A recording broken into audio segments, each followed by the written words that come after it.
നമസ്കാരം. സംസ്ഥാനത്തെ രാഷ്ട്രീയ രംഗത്ത് വലിയ ചലനങ്ങൾ സൃഷ്ടിക്കാൻ പോകുന്ന നിർണായകമായിട്ടുള്ള ഭരണ പരിഷ്കാരങ്ങൾക്കും പുനരന്വേഷണങ്ങൾക്കുമാണ് ആഭ്യന്തര വകുപ്പ് ഇപ്പോൾ തുടക്കമിട്ടിരിക്കുന്നത്.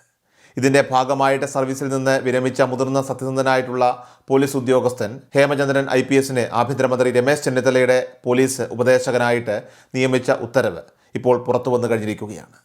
ജനങ്ങളുടെ നീതി സങ്കല്പങ്ങൾക്ക് കരുത്തു പകരുന്ന രീതിയിൽ സംസ്ഥാനത്ത് ഇതുവരെ തെളിയാതിരുന്നതും അതോടൊപ്പം തന്നെ മുൻ ഭരണകൂടങ്ങൾ അട്ടിമറിച്ചതുമായിട്ടുള്ള വലിയ വലിയ കേസുകളിൽ കൃത്യമായിട്ടുള്ള നിയമ നടപടികൾ സ്വീകരിക്കുക എന്ന ലക്ഷ്യത്തോടെയാണ് ഈ ഉന്നതതല നിയമനം ഇപ്പോൾ നടന്നിരിക്കുന്നത്. മുൻകാലങ്ങളിലുണ്ടായ രാഷ്ട്രീയ വിവാദങ്ങളുടെയും കുറ്റകൃത്യങ്ങളുടെയും ആഴങ്ങളിലേക്ക് ഇറങ്ങിച്ചെന്ന് കുറ്റവാളികളെ നിയമത്തിന് മുന്നിൽ കൊണ്ടുവരാൻ ആഭ്യന്തരമന്ത്രി നടത്തുന്ന നീക്കങ്ങൾക്ക് ഹേമചന്ദ്രൻ്റെ ദീർഘകാല ഔദ്യോഗിക പരിചയ സമ്പത്ത് അത് വലിയ രീതിയിൽ സഹായകരമാകുമെന്നാണ് വിലയിരുത്തപ്പെടുന്നത്.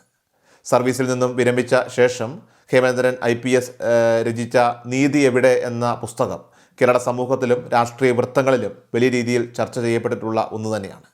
വിരമിച്ച ശേഷം അദ്ദേഹം നടത്തിയ തുറന്നു പറച്ചിലുകളിൽ മുൻ UDF സർക്കാരിൻ്റെ കാലത്തുണ്ടായ സോളാർ വിവാദവും അന്തരിച്ച മുൻ മുഖ്യമന്ത്രി ഉമ്മൻചാണ്ടിയെ രാഷ്ട്രീയമായിട്ട് വേട്ടയാടിയതിന് പിന്നിലെ ഗൂഢാലോചനകളുമൊക്കെ തന്നെ കൃത്യമായി പ്രതിപാദിച്ചിട്ടുണ്ട്. ഭരണാധികാരികളുടെയും ഉന്നത ഉദ്യോഗസ്ഥരുടെയും സമ്മർദ്ദങ്ങൾക്ക് വഴങ്ങാതെ സത്യസന്ധമായിട്ട് പ്രവർത്തിക്കാൻ ആഗ്രഹിക്കുന്ന ഉദ്യോഗസ്ഥർ പോലീസ് സേനയിലൊക്കെ തന്നെ നേരിടുന്ന പ്രതിസന്ധികളെക്കുറിച്ചും അദ്ദേഹം ഇവിടെ വ്യക്തമാക്കുന്നുണ്ട്.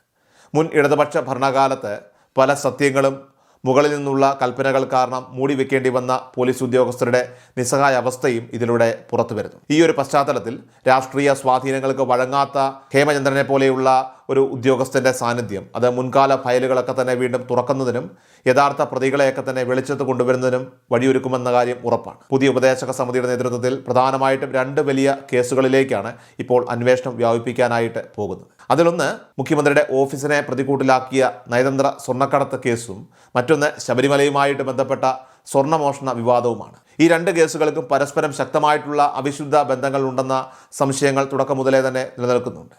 മുൻപ് പ്രതിപക്ഷ നേതാവായിരിക്കെ രമേശ് ചെന്നിത്തല ഉന്നയിച്ച ആരോപണങ്ങൾക്കും ആക്ഷേപങ്ങൾക്കുമൊക്കെ തന്നെ ആഭ്യന്തരമന്ത്രി എന്ന നിലയിൽ നിയമപരമായിട്ടുള്ള തുടർച്ച നൽകാനാണ് ഇപ്പോഴത്തെ ഈ ഒരു തീരുമാനം. വിദേശത്തു നിന്നും നയതന്ത്ര ചാനലുകൾ വഴിയും ബിരിയാണി ചെമ്പുകൾ, അതുപോലെ തന്നെ ഈന്തപ്പഴം, മതഗ്രന്ഥങ്ങൾ എന്നിവയുടെയൊക്കെ തന്നെ മറവിലും നടന്ന കള്ളക്കടത്ത് ഇടപാടുകളൊക്കെ തന്നെ അന്നത്തെ ഭരണ നേതൃത്വത്തിൻ്റെ അറിവോടെയാണെന്ന ആക്ഷേപം ശക്തമായിരുന്നു. ഇവയെല്ലാം തന്നെ പുതിയ അന്വേഷണ പരിധിയിൽ കൊണ്ടുവരുന്നതിലൂടെ ഭരണതലപ്പത്തെ പ്രമുഖരിലേക്ക് നേരിട്ട് അന്വേഷണം നീളുമെന്ന സൂചനകൾ തന്നെയാണ് ഇപ്പോൾ ലഭിക്കുന്നത്.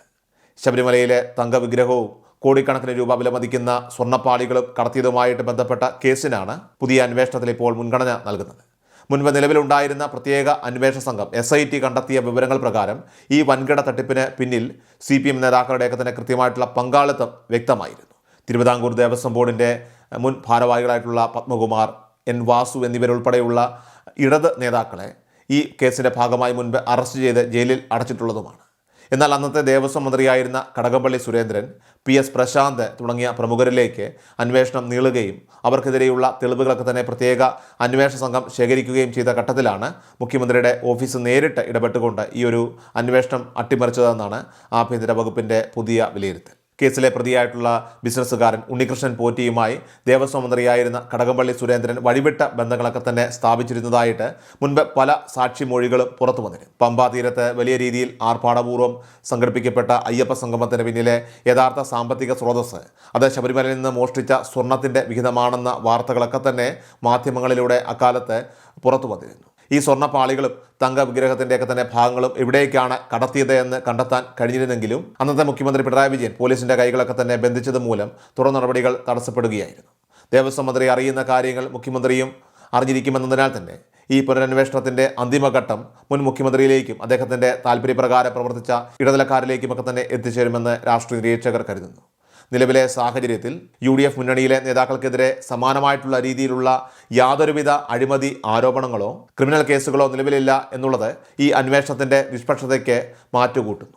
മുൻപ് പ്രതിപക്ഷം ഉന്നയിച്ച വിഷയങ്ങൾ പാർട്ടിക്കുള്ളിലെയും അതോടൊപ്പം തന്നെ മുന്നണിക്കുള്ളിലെയും ചില പിന്തുണക്കുറവുകളൊക്കെ തന്നെ കാരണം താൽക്കാലികമായിട്ട് ഒതുങ്ങിപ്പോയെങ്കിലും ആഭ്യന്തരമന്ത്രി എന്ന നിലയിൽ രമേശ് ചെന്നിത്തലയ്ക്ക് ഇപ്പോൾ അന്വേഷണ സംഘത്തിൽ ആവശ്യമായ മാറ്റങ്ങൾ വരുത്താനുള്ള പൂർണ്ണമായിട്ടുള്ള അധികാരമുണ്ട്. പൊതുജനങ്ങളുടെ നികുതി പണം കൊണ്ട് ആഡംബര ജീവിതം നയിക്കുകയും വിശ്വാസികളെ വഞ്ചിക്കുകയും ചെയ്ത ഭരണാധികാരികളെ നിയമത്തിന് മുന്നിൽ കൊണ്ടുവരിക എന്ന കർശന നിലപാടിലാണ് ഇപ്പോൾ പുതിയ ഉന്നതതല സഖ്യം നീങ്ങുന്നത്. വരും ദിവസങ്ങളിൽ പ്രത്യേക അന്വേഷണ സംഘത്തെ വിപുലീകരിച്ചുകൊണ്ട് പ്രഖ്യാപിക്കുന്ന പുതിയ ഉത്തരവിലൂടെ കേരളം കണ്ട ഏറ്റവും വലിയ രാഷ്ട്രീയ പുനരന്വേഷണങ്ങൾക്കായിരിക്കും സംസ്ഥാനം സാക്ഷ്യം വഹിക്കാനായിട്ട് പോകുന്നത്.